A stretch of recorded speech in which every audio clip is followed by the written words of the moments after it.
It's not just mine, his or her house. This is our house.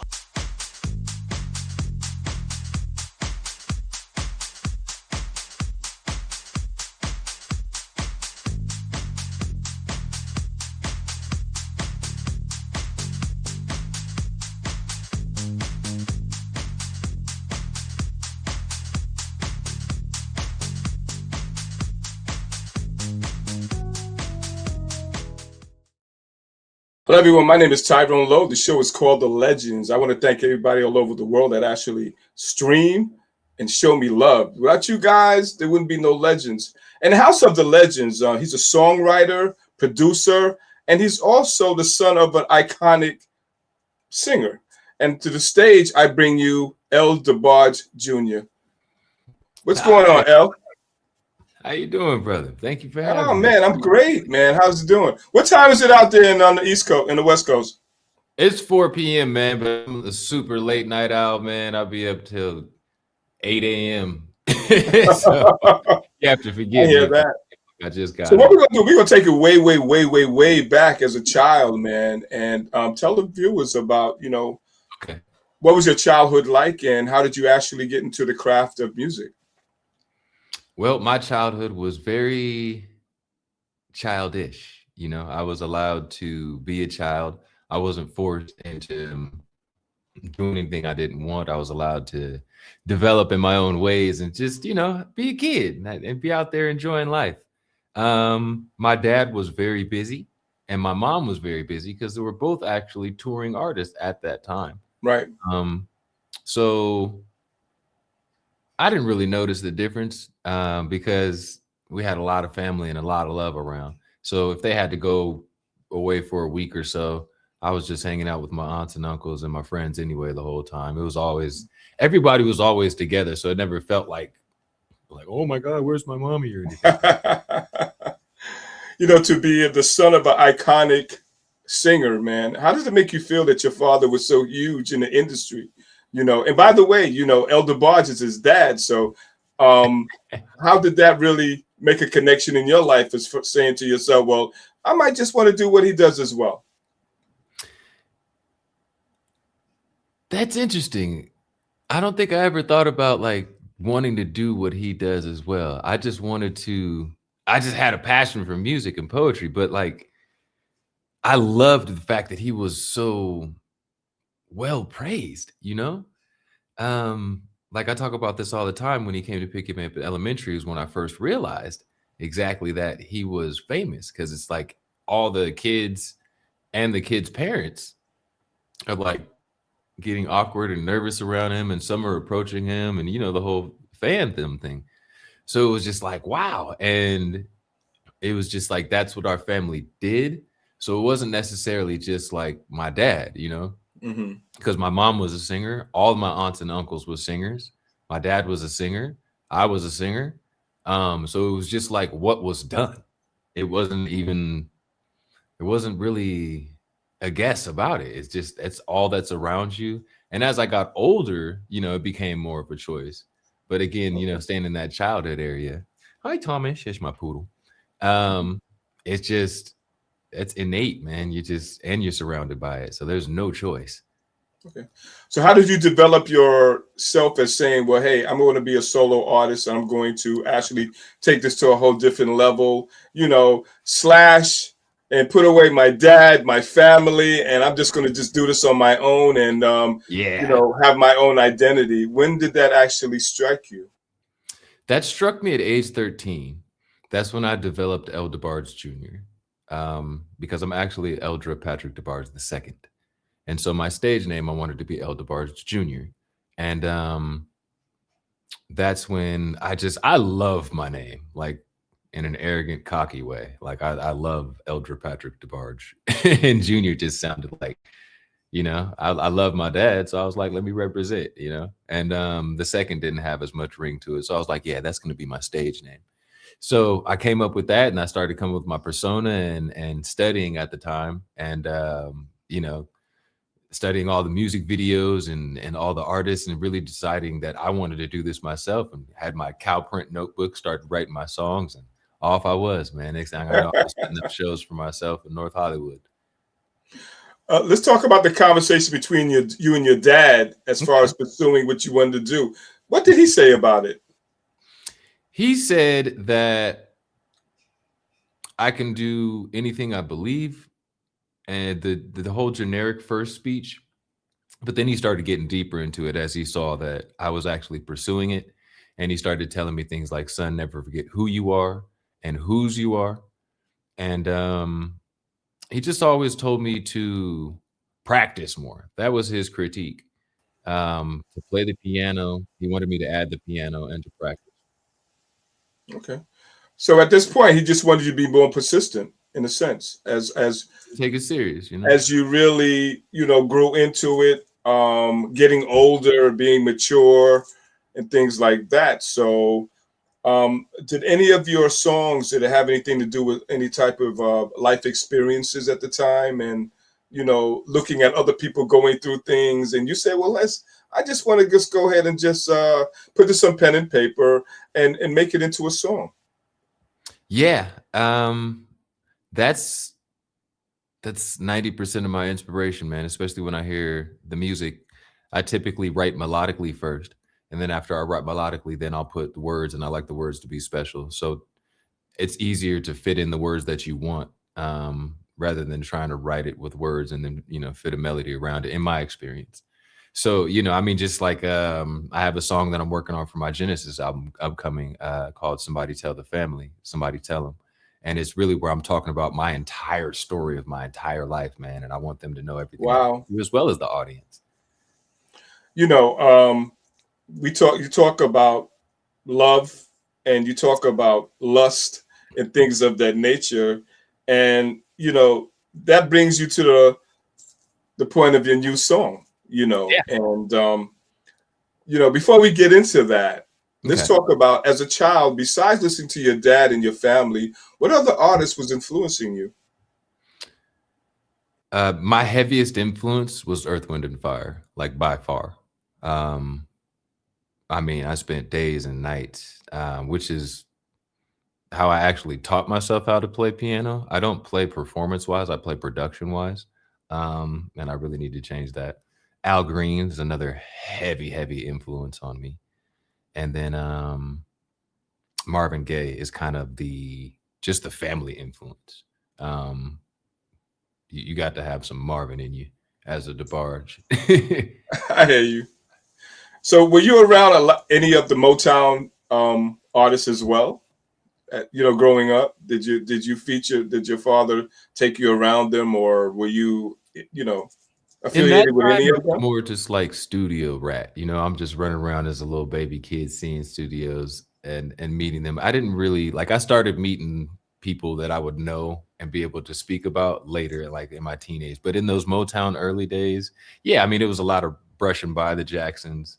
My uncle was married to Janet, so there was a lot of scenarios where we were actually intertwined, like Right, right. babysitting and things like that. Um, but for the most part, it was all secondhand stories for me, because I was only like, I was born when their big album came out, literally Right, in 1983. And then so I was like running around 2 and 3 years old when they were really doing their thing. So by the right. time I got to be 6 years old, I was running around with my godparents snow skiing and stuff. It was a Oh whole wow. nother life. Were you influenced by your uncles and by your uncles and your aunts, as well as they were actually pursuing their careers and things like that? And did they give you any type of advice to you also to mature you and craft you into an artist as well? Excuse me. Yes, absolutely. Every single aunt and uncle has taken their individual time to say something to me. Most recently, Bunny is the one who's been influential and guiding. But literally everyone, from my uncle Bobby, God rest his soul when he was alive, to my uncle James, Tommy, Mark, uh, the people that you don't necessarily see, my uncles Dakey, you know, um, and Peaches, they reach out, and everybody has a special piece of the Debarge story to give to you, and the Abneys as well, man. It's a very big basket of love, man, and we all share. And I hear I that. think at the one that stands out for me was Uncle James because I was really raised with him. Okay, and stuff. So, who helped you develop your stage presence, man? You know, who mold you into being a person on the stage? You know, to give that reflection of who you are as being El DeBarge Jr. It was a lot of solo work, a lot of solo work. And then after I had obtained the ground level, then my dad allowed me to be on certain tours with him. And he shaped me up and developed me and challenged me in so many ways that I became unbothered by the stage. Like I have zero fear of it because Okay. he's challenged me so hard in the middle of a show out of nowhere. So it's Wow. like That's really he'll come that's on like there. a groundbreaker, you know, if you really look at it in that sense, Yeah, man. you know. So how did it feel the first time that you actually got in front of a whole crowd and you really had to do this on your own? What was running through your mind, man? How was that? What was the adrenaline like? It was extreme excitement, extreme excitement. And before you realize that it's excitement, you think it's nervousness and you think, you know, you're scared. But when you do it your whole life to where everything you do is a rehearsal, it's not just doing a specific show rehearsal, going to rent a dance studio and you know, things like that. When your whole life is music, your whole life is a rehearsal. So I find myself being overly prepared in situations, even that I'm not necessarily prepared for. Well, that's great, man. How did you actually feel after your first show and you had such a great response to your audience, things of that nature? Did it give you more energy to say, well, listen, I want to do this again. I want to do this again. I really want to really impact, you know, and give me that self-satisfaction for myself, you know, that energy, that aura and things like that. Let's talk about that. Man, it gave me a strut, player. I was walking. I was writing songs from a whole nother perspective of confidence. And it just, you know, could nobody tell me nothing for a minute because I saw myself achieve it. And then I had to learn that I just scratched the surface. You know what I'm saying? And get that bubble popped right quick. But Right. man, it was a good feeling. Tell the viewers some of the people that you've actually shared the stage with. I'm sure they want to know about that. Melanie Fiona, Marsha Ambrosius, New Edition, my father. Oh my God, there's so many more. I just don't. Frankie Beverly and Mays. Okay. Genuine. Drew Hill. Wow. I mean, the list really What a goes. list. What a list. I should put a list together so I could spit that off. But well, I would say etc. etc. etc. The emperor with his new clothes. Yes. You know, that's kind of cool, man. Being around them and, you know, being around them and sharing the stage with them, man. That's like intensive. That's what I'm saying. I've already been through the hoops, man. Like that whole nervous time is gone for me. Like they really, they put me through the trials by fire. They were like, get out there, boy, with the biggest of them and just open up for me. And you better be nice. Have you actually done production for other artists as well? Have you written for anybody else? Tell the viewers about that. Talk about that though. I can say that I've done it, but unfortunately, due to NDAs and privacy and the way that things work, I cannot divulge. You can't display that. I've written for, but I have. You've heard my music. But the very first song that I got taken from, that I can say was actually a little sample bit on one of Eminem's first albums. It was just a little production bit. And I'm proud of it. That was straight jacked from me. It was robbed, but I'm proud of it. I was so happy when I heard that song because it's not enough to really get you paid. But I heard my drum sample and I was like, "Ooh, they use my sample." Do you actually write different genres of songs instead of just being ballads and R&B and things like that? Have you upgraded your skills to different other challenges? Yes, that's the most fun thing on the planet. I write in so many different genres. My first music business teacher, he flagged and warned me about it. He was like, "Oh my God, you need to stick to one thing, or people are just going to say that you're all over the place and you don't know what you want, you don't know what you're doing." And now, of course, that's something that people praise and applaud. But every single genre under the sun I've written and I enjoy literally everyone, including a couple Spanish songs. Okay. Um, L, if you had to do something else from the past during your career that you feel is more fulfilling for you, what would that be? I really did like claims adjusting. Okay. I was a claims adjuster for a bit as I took a hiatus on music, and nothing fulfilled me as much as being able to use my intellect and my charisma and being able to lead with my heart and taking care of people. It was an absolute beneficial position that I mostly worked with State Farm as an independent adjuster. And I just loved it, man. So before we get into your new track, which we're going to play at the end of the show, let's talk about that because that's a very, very, very different, genuine type of title for a song. So let's talk about that because it sounds personal. Yes, it's it's very deeply personal to me because I was so lustful in many ways.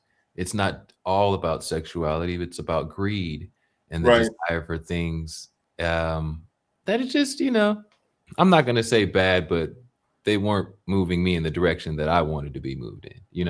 Because when you're young and dumb and full of fun, Well, when you're dumb, you're it's curious. wrong, man. So when you're dumb, when you're young, you're curious, and your curiosity just precedes you into different types of experiences. It's like being part of your repertoire. Exactly. And you got to learn a little playerism, Yeah. hindernism. In this song, you're actually separating love from lust. Yeah. And I think that you're probably saying, well, it's time for me to grow up and really be in love instead of being lustful and how they say, settle your butt down. You know what I'm saying? But soak your royal oats. Nah, boy, you need to sit down. Well, I mean, we all have to go through experiences to find the ones that we really want to be with. It took me, I had to climb the corporate ladder to actually find the one that I wanted. And then when I found her, it was a challenge because it was like, I'm intimidated by her, but it's different, And the challenging part of it is that, well, I can say not really challenging was that she responded to me in a sense where I never thought that she would really, really respond to me, which was quite interesting. Mm-hmm. And at that point, I fell in love and that was it. You understand? Wow. So my whole thing was that I had to actually go through the process of elimination of getting rid of the other 10 that I was actually dealing with. Yeah, you put the call out. You didn't know she was going to answer. Now you're like, hold up. Now I got. Well, listen. Yeah, well, you at that point you want to clean the slate. You really want to take this to a whole different level of saying, I'm gonna take a chance of cleaning my slate. I'm not even gonna leave one for as a rebound. I'm just gonna go ahead and just go full force on this one and see what it takes me because my feelings are raw right now. So, and then we talked about it and we talked about it. Then I said to myself, like the song says, I didn't want to be a player no more. Yeah, it sounds like you were trading lust for love. Well, yeah, we all go through that. To be honest with you, man, it's like actually, the mice doesn't bite the cheese, man, unless it's really, really cheddared. In a sense, My question to you is that, through your experiences, through this whole craft and this whole journey, there's a lot of people that's growing up right now, and they'll, there might be actors, they might be singers, they might be athletes and things of that nature. And to the point of, what can you actually say to them to keep them encouraged and not really be so, to sort of like, give up in a sense? Mm-hmm. I would say that the television, the commercials, and the social media are liars. Get out there in the world and experience how we really are with each other, man. We're inspirational, we're loving, and we're warm, and we're kind, man. And, we're also challenging. So when you want to pursue something as an athlete or as an artist, don't just sit there on your computer and your TV, because it's going to depress you as you see the bajillions of things that are just designed and plotted to just make negative environments for you. Get out there, like I said, and just share in the world. And don't be afraid to network. Talk, run your mouth, man. Go say hi, go say hello, and make it for yourself, man. Stepping out is something that a lot of people don't want to take the challenge of for themselves, you know what I mean? And I feel it's much needed to really give yourself, it tells you that you're the real you. Yeah, I'm not afraid no more. I'm going to be persistent to this point. Just tell me what I don't need to hear. Tell me what I do need to hear. Things like that. Yeah. So this track that you actually, that you're coming up with, Trading Lust for Love, tell the viewers about it, and, of course you produced it, and tell them how you actually came about it. The producer was Graham. Okay. His name is, I think he just goes by Graham. I don't want to say his government names. He's going to be mad. Right. Yeah, well, that's quite understandable. Trading Lust for Love. The writers on it were me and a gentleman named Pop and Graham. And we did this actually in November last year. And this is Trading Lust for Love. Okay, that's cool. So what we're going to do is, we're going to actually get to the point of ending the show and things like that before we really play the track. Okay. And before we play the track, people, go out there, support L. Debarge Jr.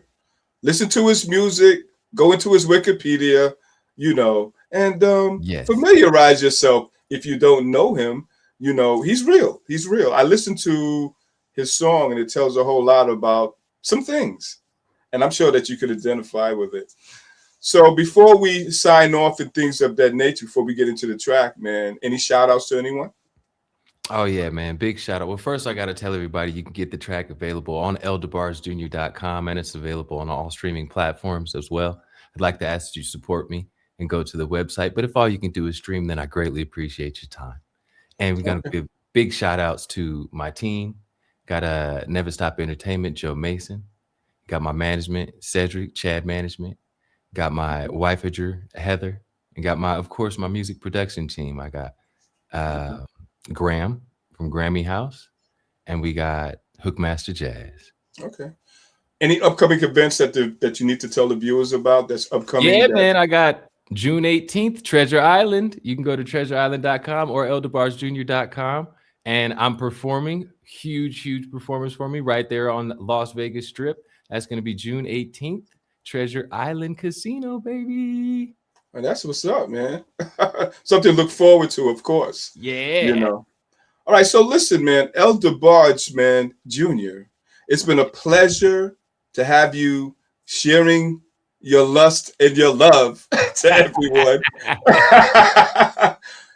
Come again, man. Just tell Joe anytime you want to pop up on the Legends. Just come through, and we'll talk about some real stuff. Okay. Thank you for having me, man. I appreciate it. Okay.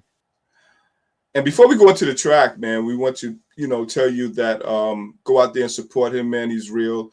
And listen to him. Give some good support and things of that nature. And so here we go. It's not just mine, it's on her house. This is our house.